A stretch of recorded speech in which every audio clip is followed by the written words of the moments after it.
राजस्थान में राज्यसभा चुनाव के दंगल में एक बार फिर सियासी जादू दिखाई दिया। सीएम अशोक गहलोत ने एक बार फिर सियासी जादूगरी दिखाई। उनकी रणनीति और दांव पेच ने कमाल कर दिखाया। राज्यसभा की 4 सीटों पर हुए चुनाव में कांग्रेस ने 3 सीटों पर जीत प्राप्त की, जिसमें प्रत्याशी रणदीप सुरजेवाला, मुकुल वासनिक और प्रमोद तिवारी की जीत हुई है। चुनाव में रणदीप सुरजेवाला को 43, मुकुल वासनिक को 42 तो प्रमोद तिवारी को 41 वोट मिले हैं। इधर भाजपा के प्रत्याशी घनश्याम तिवारी को 43 वोट मिले, जबकि निर्दलीय प्रत्याशी सुभाष चंद्रा को 30 वोट मिले। जैसा कि मुख्यमंत्री अशोक गहलोत ने पहले ही कहा था कि जीतेगी तो कांग्रेस ही, वैसा ही शुक्रवार को नतीजों में भी दिखाई दिया। सियासी जादूगरी के कमाल से कांग्रेस की झोली में तीनों ही सीट आई और कांग्रेस ने राज्यसभा की जंग 3-1 से जीत ली है। इसके बाद प्रदेश कांग्रेस में बधाई देने, मिठाई खिलाने और आतिशबाजी करने का दौर शुरू हुआ। इस जीत के बाद मुख्यमंत्री अशोक गहलोत ने कहा कि बीजेपी हॉर्स ट्रेडिंग धरी की धरी रह गई, उनका धनबल अस्तबल में ही पड़ा रहा। सीएम ने जीतने वाले तीनों प्रत्याशियों को बधाई दी और कहा कि हमारी पार्टी विकास का काम करती है और वो केवल देश को खतरे में डालने का काम करते हैं। कांग्रेस को प्रदेश और देश दोनों की चिंता है। इधर पीसीसी चीफ गोविंद सिंह डोटासरा ने मुकुल वासनिक, रणदीप सुरजेवाला और प्रमोद तिवारी को राज्यसभा सांसद बनने पर बधाई दी। वहीं भाजपा विधायक शोभा रानी कुशवाहा ने कांग्रेस के पक्ष में वोटिंग की, जिसके चलते उन्हें भाजपा से निलंबित कर दिया गया है।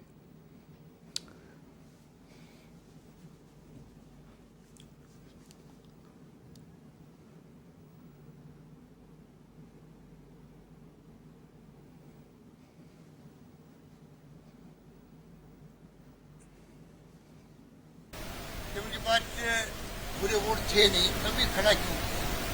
इसके मायने है कि वो हॉर्स ट्रेडिंग करना चाहते थे तो वो हो नहीं पाई और पूरी तरह उनको मौके खाने थे। ये राजस्थान की परंपरा रही है और उस परंपरा को तोड़ना चाहते हैं। हम चाहते हैं कि ऐसी परंपरा जो गुजरात के अंदर पैदा कर रखी है और राज्यों में कर रखी है, राजस्थान में नहीं फैलाई है। मुझे बहुत खुशी है, तीनों साथी हमारे बड़ी साथी है देश के। तिवारी साहब हमारे लखनऊ में 10 साल विधानसभा चुनाव जीते हैं। मुकुल वासनिक जी तो राजस्थान में हमारे 8 साल कर रहे महामंत्री, 22 साल से एआईसीसी के महामंत्री। तीनों ऐसे नेता हमारे बीच में जीत के रहे हैं। मुझे पूरा यकीन है कि जो समस्याएं हमारे राजस्थान की अलग तरह की, विशेष रूप से ईआरसीपी की, ईस्टर्न कैनाल है, वो बहुत बड़ा मुद्दा रहता है।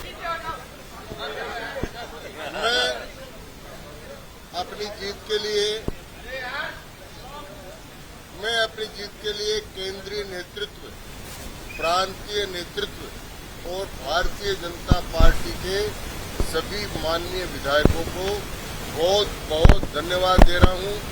मैं उनके प्रति कृतज्ञ हूं और उनका आभारी हूं और मैं कोशिश करूंगा कि उनके इस ऋण को राज्यसभा में जाकर और पार्टी की सेवा करके उतार सकूं। इन्हीं के साथ इन सबको बहुत बहुत धन्यवाद और आभार।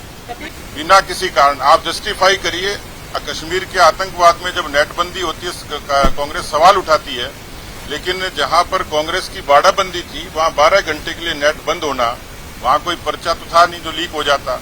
इसका मतलब कांग्रेस को आशंका थी कि उनका पर्चा लीक हो रहा था। करने का प्रयास किया, लेकिन हमारा ये पार्टी का डिसिप्लिन रहा कि हमारा सारे लोग जिनको भी परेशान करना है वो अपनी जगह एकजुट रहे, अनुशासन का परिचय दिया और एक ने जो क्रॉस वोट किया है वो पार्टी के अधिकृत जो हमारे वहाँ एजेंट बैठे थे उन्होंने देखा है और देखने के आधार पर उनको मैंने आज निलंबित कर दिया है और आगे का काम सदस्यता समाप्त करने का पार्टी बनकर वो कांग्रेस के साथ, अशोक गहलोत जी पूरी कांग्रेस के साथ वो खड़े रहे और भारतीय जनता पार्टी के नापाक इरादों को पूरी तरह से नाकामयाब किया है।